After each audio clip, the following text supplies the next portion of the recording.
आज की इस वीडियो में हम बात करेंगे 1 और 2 जुलाई के कन्या राशिफल के बारे में और साथ ही बताएंगे देवशयनी एकादशी शुभ मुहूर्त और इस व्रत का धार्मिक महत्व। दैनिक राशिफल चंद्र ग्रहण की गणना पर आधारित है। आज का राशिफल निकालते समय पंचांग की गणना और सटीक खगोलीय विश्लेषण किया जाता है। हमारे इस दैनिक राशिफल में सभी 12 राशियों का भविष्य फल बताया जाता है। इस राशिफल को देखकर आप अपनी दैनिक योजनाओं को सफल बनाने में कामयाब रहेंगे। आज के राशिफल में आपके लिए नौकरी, व्यापार, लेन देन, परिवार और मित्रों के साथ संबंध, सेहत और दिन भर में होने वाली शुभ अशुभ घटनाओं का भविष्य फल होता है। शुरुआत करते हैं आज के पंचांग से। 1 जुलाई 2020 दिन बुधवार, आषाढ़ मास के शुक्ल पक्ष के एकादशी तिथि शाम 5:29 तक रहेगी। उसके पश्चात द्वादशी तिथि आरंभ हो जाएगी। विशाखा नक्षत्र रात्रि 2:34 तक रहेगी। उसके पश्चात अनुराधा नक्षत्र आरंभ हो जाएगी। सिद्ध नामक योग सुबह 11:18 तक रहेगी। उसके पश्चात साध्य नामक योग आरंभ हो जाएगी। सूर्य मिथुन राशि में रहेगा और चंद्र तुला राशि में रहेगा।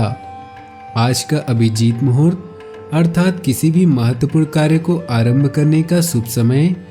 आज के लिए कोई भी अभिजीत मुहूर्त नहीं है, तो कोई भी महत्वपूर्ण कार्य हो उसे अगले दिन के लिए टाल दें।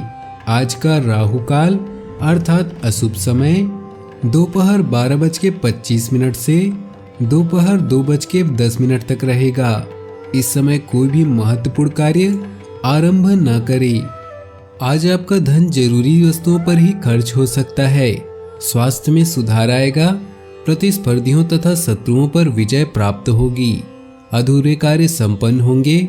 आज का दिन आप बहुत व्यस्त रहेंगे। ज्यादा भागदौड़ में सावधानी बरते, पांव में चोट लगने का भय है। आपके निर्णय लेने की क्षमताओं का आपको आज लाभ मिल सकता है। आज रुके हुए कार्यों की पूर्ति होगी। सायंकाल किसी मांगलिक समारोह में सम्मिलित होने का अवसर प्राप्त होगा। भाग्य 80% तक साथ देगा। इस राशि के जातकों के षष्ठम भाव से चंद्रदेव का गोचर आपको कार्यक्षेत्र में कुछ नए परिवर्तन करने की शक्ति प्रदान करेगा। न्यायिक मामलों में स्थितियां आपके पक्ष में होती नजर आएंगी। छात्रों के लिए समय शुभ है। शिक्षा संबंधी शुभ समाचार प्राप्त होंगे। आप आत्मविश्वासी महसूस कर रहे हैं। कड़ी मेहनत करने और अपनी सफलताओं का आनंद लेने के लिए भी तैयार रहें। आपका प्रसन्नचित्त रवैया आपके आसपास के लोगों को आकर्षित करता है। भाग्य भी आपके साथ में है। साझेदारी, सहयोग और कानूनी मामलों में नए पड़ाव, नए मुकाम या दिशा बदलेगी।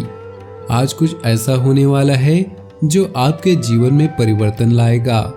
आपके नजदीकी लोग आपसे बहुत उम्मीद लगाए हुए हैं। गलतियों को आज नजरअंदाज करें। प्यार और परिवार की बात करें तो ननिहाल पक्ष से आपको लाभ होगा। संबंधों में सुधार होगा। जीवन साथी के साथ उत्तम समय व्यतीत होगा। परिवार के सदस्यों के साथ छोटी यात्राओं संबंधित योजनाओं पर विचार करेंगे। प्रेम जीवन में नए उत्साह का अनुभव करेंगे। पिता के स्वास्थ्य का ध्यान रखें। कोई शुभ चिंतक अचानक आई घरेलू मुसीबतों से छुटकारा पाने में आपकी मदद कर सकता है। चोरी या दुर्घटना से बचने के लिए सावधान रहें।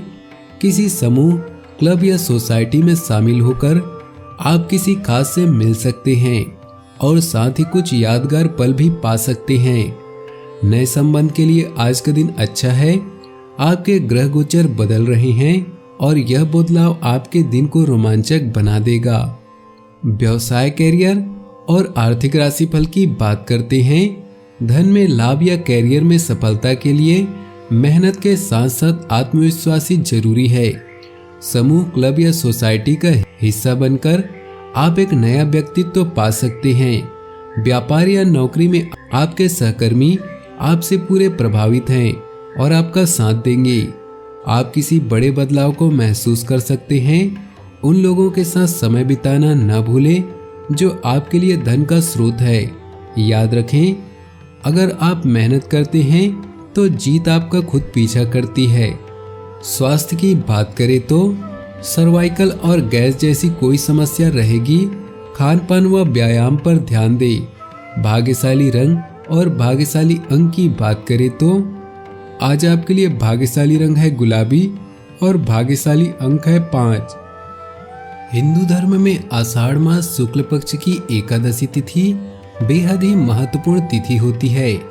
इस तिथि के दिन देवशयनी एकादशी का व्रत रखा जाता है। इसे आषाढ़ी एकादशी और हरिशयनी एकादशी के नाम से भी जाना जाता है। शास्त्र अनुसार श्री नारायण ने एकादशी का महत्व को बताते हुए कहा है कि देवताओं में श्री कृष्ण, देवियों में प्रकृति, वर्णों में ब्राह्मण तथा वैष्णव में भगवान शिव श्रेष्ठ हैं। उसी प्रकार व्रतों में एकादशी व्रत श्रेष्ठ है। आइए जानते हैं देवशयनी एकादशी का शुभ मुहूर्त क्या है। इस साल आषाढ़ शुक्ल की एकादशी तिथि 1 जुलाई 2020 को पड़ रही है, इसलिए देवशयनी एकादशी का व्रत 1 जुलाई को रखा जाएगा। देवशयनी एकादशी का मुहूर्त एकादशी तिथि प्रारंभ 30 जून शाम 7:49 से समाप्ति 1 जुलाई शाम 5:30 पर होगा। देवशयनी एकादशी का धार्मिक महत्व। पौराणिक मान्यताओं के अनुसार देवशयनी एकादशी का व्रत विधि पूर्वक करने से सभी प्रकार के कष्टों से मुक्ति मिलती है।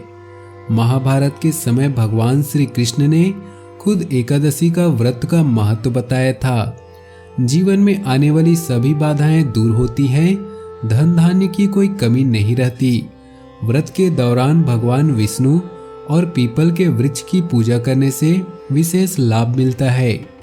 देवशयनी एकादशी व्रत विधि।